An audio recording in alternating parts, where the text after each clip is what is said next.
اعوذ باللہ من الشیطان الرجیم بسم اللہ الرحمن الرحیم یا ایہا الذین آمنوا لا تتبعوا خطوات الشیطان ومن يتبع خطوات الشیطان فإنه يأمر بالفحشاء والمنکر۔ سورہ نور کا تیسرا رکوع ہے۔ اللہ تبارک و تعالی کا ارشاد مبارک ہے، اے ایمان والو تم شیطان کے پیچھے نہ چلو، اور اگر کوئی شخص شیطان کے پیچھے چلے تو شیطان تو ہمیشہ بے حیائی اور برائی کی تلقین کرے گا، اور اگر تم پر اللہ کا فضل اور رحمت نہ ہوتی تو تم میں سے کوئی بھی کبھی پاک صاف نہ ہوتا، لیکن اللہ جس کو چاہتا ہے پاک صاف کر دیتا ہے، اور اللہ ہر بات سنتا ہے، ہر چیز جانتا ہے۔ وَلَا يَأْتَلِ أُولُو الْفَضْلِ مِنْكُمْ وَالسَّعَةِ أَن يُؤْتُوا أُولِي الْقُرْبَى وَالْمَسَاكِينَ وَالْمُهَاجِرِينَ فِي سَبِيلِ اللَّهِ وَلْيَعْفُوا وَلْيَصْفَحُوا أَلَا تُحِبُّونَ أَن يَغْفِرَ اللَّهُ لَكُمْ۔ اور تم میں سے جو لوگ اہل خیر ہے اور مالی وسعت رکھتے ہیں، وہ ایسی قسم نہ کھائے کہ وہ رشتہ داروں، مسکینوں اور اللہ کے راستے میں ہجرت کرنے والوں کو کچھ نہیں دیں گے، اور انہیں چاہیے کہ معافی اور درگزر سے کام لے۔ الا تحبون ان یغفر اللہ لکم، کیا تمہیں یہ پسند نہیں کہ اللہ تمہاری خطائیں بخش دے؟ واللہ غفور الرحیم، اور اللہ بہت بخشنے والا بڑا مہربان۔ ان آیات میں حضرت مصطح رضی اللہ عنہ صحابی رسول ہے جو مہاجر تھے، اور حضرت ابوبکر صدیق رضی اللہ عنہ کے رشتہ دار بھی تھے۔ جب منافقین نے حضرت عائشہ صدیقہ رضی اللہ تعالی عنہا کے خلاف باتیں کی، پروپیگنڈا کیا، تو یہ بھی ان کے پروپیگنڈے کا شکار ہو گئے۔ حضرت ابوبکر صدیق رضی اللہ تعالی عنہ ان کی مالی مدد فرمایا کرتے تھے۔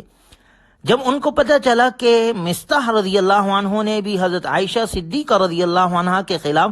ایسی باتیں کہی ہیں، تو انہوں نے قسم کھا لی کہ میں آئندہ ان کی مالی مدد نہیں کروں گا۔ حضرت مصطح رضی اللہ عنہ سے غلطی ضرور ہو گئی تھی، لیکن پھر انہوں نے سچے دل سے توبہ بھی کر لی تھی۔ اس لیے اللہ تعالیٰ نے اس آیت مبارکہ میں متنبہ فرمایا کہ ان کی مالی مدد نہ کرنے کی قسم کھانا ٹھیک نہیں ہے۔ جب انہوں نے توبہ کر لی ہے تو ان کو معاف کر دینا چاہیے۔ چنانچہ ابوبکر صدیق رضی اللہ عنہ نے اس آیت مبارکہ کے نزول کے بعد ان کی مالی مدد دوبارہ جاری کر دی، اپنی قسم کا کفارہ ادا کیا، اور فرمایا کہ میں آئندہ کبھی اس مدد کو بند نہیں کروں گا۔ اس کے بعد اگلے رکوع سے اللہ تبارک و تعالی نے معاشرے میں بے حیائی پھیلنے کے بنیادی اسباب پر پہرا بٹھانے کے لیے کچھ احکام ذکر کیے ہیں،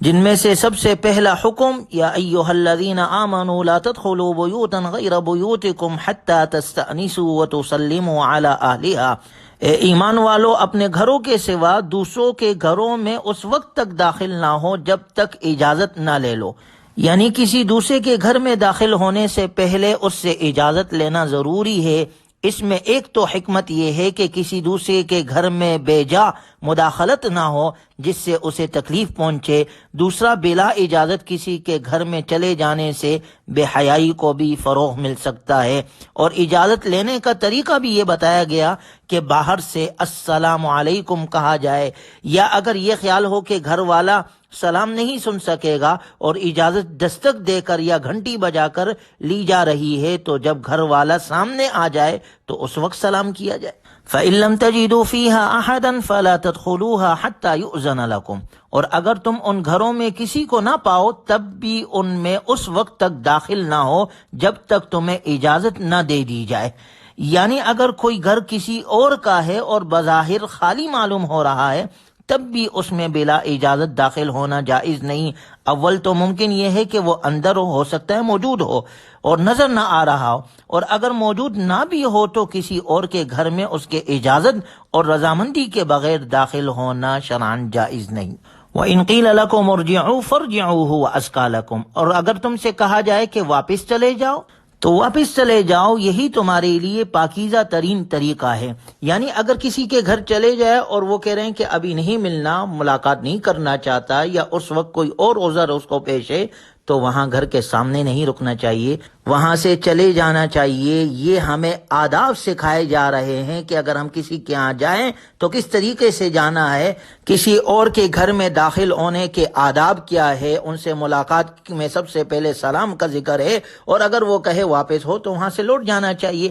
اس کے بعد اگلا حکم فرمائے لیس علیکم جناح ان تدخلوا بیوتا غیر مسکونۃ فیہا متاع لکم، تمہارے لیے اس میں کوئی گناہ نہیں کہ تم ایسے گھروں میں اجازت لیے بغیر داخل ہو جن میں کوئی رہتا نہ ہو اور ان سے تمہیں فائدہ اٹھانے کا حق ہو، اور تم جو کام اعلانیہ کرتے ہو اور چھپ کر کرتے ہو اللہ ان سب کو جانتا ہے۔ یعنی اس سے مراد وہ عوامی مقامات ہے جو کسی ایک شخص یا اشخاص کی ملکیت نہیں ہوتے بلکہ عوام کو ان سے فائدہ اٹھانے کی اجازت ہوتی ہے۔ مثال کے طور پہ مسافر خانے، ہوٹل، ہسپتال، مسجد، پارک وغیرہ، یہاں جانے کے لیے اجازت لینے کی ضرورت نہیں ہوتی، یہاں تو ایک عمومی سب لوگ آ سکتے ہیں، جا سکتے ہیں، تو ایسی جگہوں میں جانے کے لیے اجازت کی ضرورت نہیں۔ اس کے بعد معاشرے کو اچھا بنانے کے لیے حکم دیا جا رہا ہے قل للمؤمنین یغضوا من ابصارہم ویحفظوا فروجہم، مؤمن مردوں سے کہہ دو کہ وہ اپنی نگاہیں نیچے رکھے اور اپنے شرمگاہوں کی حفاظت کرے، وقل للمؤمنات یغضضن من ابصارہن ویحفظن فروجہن، اور مؤمن عورتوں سے بھی کہہ دو کہ وہ اپنی نگاہیں نیچے رکھے اور اپنی شرمگاہوں کی حفاظت کرے۔ یہاں غور کیا جائے تو مسلمان مرد اور عورتوں کو دو باتوں کا حکم دیا گیا اور دونوں باتوں کو ایک ساتھ جوڑ دیا گیا کہ اپنی نظریں نیچے کریں اور اپنی شرمگاہوں کی حفاظت کریں، کیونکہ اگر نظر کی حفاظت نہیں ہوگی تو شرمگاہوں کی حفاظت بھی نہیں رہی۔ اس کے بعد خاص طور پر عورتوں کے لیے حکم ہے وَلَا يُبْدِينَ زِينَتَهُنَّ إِلَّا مَا ظَهَرَ مِنْهَا وَلْيَضْرِبْنَ بِخُمُرِهِنَّ عَلَى جُيُوبِهِنَّ، کہ عورتیں اپنی سجاوٹ کو کسی پر ظاہر نہ کرے سوائے اس کے جو خود ہی ظاہر ہو جائے۔ سجاوٹ سے مراد جسم کے وہ حصے ہیں جن پر زیور پہنا جاتا ہے یا خوشنما کپڑے پہنے جاتے ہیں۔ اس آیت مبارکہ میں عورتوں کو یہ حکم دیا گیا ہے کہ وہ غیر محرم مردوں کے سامنے اپنا پورا جسم کسی ایسی چادر یا برقعے سے چھپائے جو ان کے سجاوٹ کے مقامات کو چھپا لے،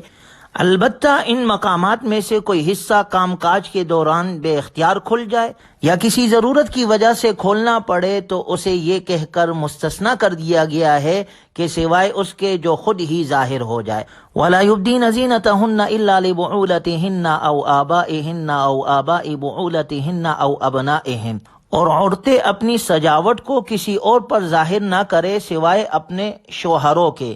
یا اپنے والد، سسر، حقیقی بیٹے، بھائی، بھتیجے، بھانجے، یعنی جو محرم ہے، ان کے سامنے زینت ظاہر کی جا سکتی ہے، ان کے علاوہ کسی کے سامنے اپنے زینت ظاہر کرنے کی اجازت نہیں دی گئی۔ اس کے بعد اگلا حکم ذکر فرمایا وَأَنكِحُوا الْأَيَامَ مِنكُمْ وَالصَّالِحِينَ مِنْ عِبَادِكُمْ وَإِمَائِكُمْ إِنْ يَكُونُوا فُقَرَاءَ يُغْنِيهِمُ اللَّهُ مِنْ فَضْلِهِ وَاللَّهُ وَاسِعٌ عَلِيمٌ، تم میں سے جن مرد یا عورتوں کا اس وقت تک نکاح نہ ہو تو ان کا نکاح بھی کراؤ، اور تمہارے غلاموں اور باندیوں میں سے جو نکاح کے قابل ہو ان کا بھی نکاح کرو، اگر وہ تنگ دست ہو تو اللہ اپنے فضل سے انہیں بے نیاز کر دے گا، اور اللہ بہت وسعت والا ہے، سب کچھ جانتا ہے۔ یعنی اس آیت مبارکہ میں یہ حکم دیا گیا ہے کہ ایسے آزاد مرد اور عورتیں یا غلام جو حقوق زوجیت ادا کر سکتے ہو ان کا نکاح کرو، اور یوں ہی لونڈیوں کے نکاح کی بھی ترغیب دی گئی۔ اصل میں اسلام زنا کو کسی طور پر بھی برداشت نہیں کرتا، اور زنا کا اس وقت تک سدباب نہیں ہو سکتا جب تک کہ نکاح کو آسان نہ کیا جائے۔ اسلام نے نکاح کو آسان بھی کیا اور اس کی ترغیب بھی دی۔ اس کے بعد اگلا حکم غلام اور باندیوں کے بارے میں فرمایا وَالَّذِينَ يَبْتَغُونَ الْكِتَابَ مِمَّا مَلَكَتْ أَيْمَانُكُمْ فَكَاتِبُوهُمْ إِنْ عَلِمْتُمْ فِيهِمْ خَيْرًا، اور تمہاری ملکیت کے غلام باندیوں میں سے جو مکاتبت کا معاہدہ کرنا چاہے اگر ان میں بھلائی دیکھو تو ان سے مکاتبت کا معاہدہ کر لیا کرو۔ اس دور میں جب غلاموں اور باندیوں کا رواج تھا تو اس وقت وہ اپنے آقاؤں سے یہ معاملہ کر لیا کرتے تھے کہ وہ ایک طے شدہ رقم کما کر اپنے آقاؤں کو دیں گے، جس کے بعد وہ آزاد ہو جائیں گے۔ یہ معاملہ مکاتبت کہلاتا تھا۔ اس آیت مبارکہ نے آقاؤں کو یہ ترغیب دی ہے کہ جب ان کے غلام یا باندیاں ان سے یہ معاملہ کرنا چاہے تو انہیں قبول کر لینا چاہیے، اور دوسرے مسلمانوں کو یہ ترغیب دی ہے کہ وہ ایسے غلاموں اور باندیوں کی مالی مدد کرے تاکہ وہ آزادی حاصل کر سکے۔ اور اس کے ساتھ یہ حکم دیا گیا وَلَا تُكْرِهُوا فَتَيَاتِكُمْ عَلَى الْبِغَاءِ إِنْ أَرَدْنَ تَحَصُّنًا لِتَبْتَغُوا عَرَضَ الْحَيَاةِ الدُّنْيَا، اور اپنی باندیوں کو دنیاوی زندگی کا ساز و سامان حاصل کرنے کے لیے بدکاری پر مجبور نہ کرو جبکہ وہ پاک دامنی چاہتی ہو۔ زمانہ جاہلیت میں یہ بھی رواج تھا کہ لوگ اپنی باندیوں سے عصمت فروشی کراتے تھے اور اس طرح ان کو بدکاری پر مجبور کر کے پیسے کماتے تھے۔ اس آیت مبارکہ نے اس گناہونی رسم کو شدید گناہ قرار دے کر اسے ختم کیا۔ گویا قرآن نے اس سے منع کیا ہے، لیکن اس کا یہ مطلب ہرگز نہیں کہ وہ بخوشی زنا پر آمادہ ہو تو پھر جائز ہے۔